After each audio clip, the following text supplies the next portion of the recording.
सम्माननीय सभापति महोदय, पूज्य गुरुमा गुरुजी वृंद, उपस्थित अतिथि वृंद एवं मोर छोट बड़ भाई भौणी और सहपाठी मानंकु आजिर पवित्र स्वाधीनता दिवस हार्दिक शुभेच्छा और शुभकामना।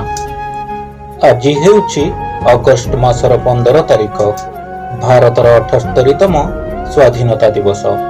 आजिर एही पवित्र दिवस अवसर में मते किछि कहिबार सुजोग मिलिथिबारु मो निजकु धन्य मनुछि।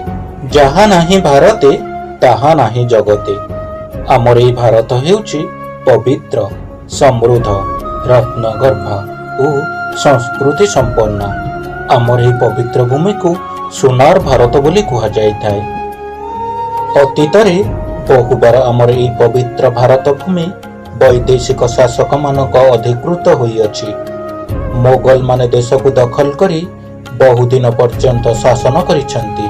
दिने इंग्रेज माने आम देश को वाणिज्य करबाकू आसी शेषरे आम देश को शासन करिछंती। देशवासी उपरे दमन लीला चलाइछंती। एही पवित्र भारत भूमि हीरा, मोती, माणिक्य आदि बहुमूल्य संपद निज देश को बोही नहीं। एहा सत्वे ब्रिटिश विरुद्ध रे वीर भारतीय माने संग्राम करिछंती। प्रकृत स्वाधीनता आंदोलन सिपाही विद्रोह आरंभ हुए। समग्र देश उपरे एहार बेश प्रभाव पड़े। बहु देश प्रेमी धीरे धीरे स्वाधीनता संग्राम रे निजको सामिल करती।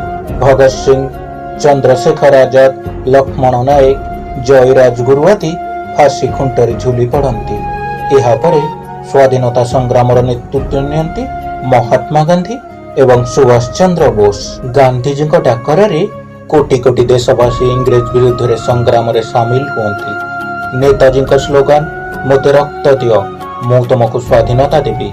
युव भारतीय मन रे इंग्रेज विरुद्ध रे लड़ी मातृभूमि को स्वाधीनता देवार प्रेरणा दिए। शेष रे बापूजी अहिंसा नीति एवं कोटि भारतीय संग्राम आगरे इंग्रेज माने मुंड नुआइबा सहित देश छाड़िबा को बाध्य हुअंती। 1947 मसीहा अगस्ट 15 तारिख दिन भारत शेष स्वाधीनता लाभ करे।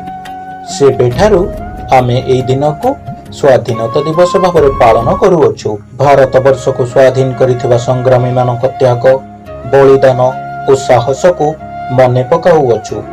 पुण्य भारत भूमि को स्वाधीनता आनी देबाकू निज जीवन को उत्सर्गीकृत करिथिबा समस्तंकु आजिर दिन रे मोर कोटि प्रणाम। मु एतिकी कही मोर वक्तव्य शेष करुछि। जय हिंद।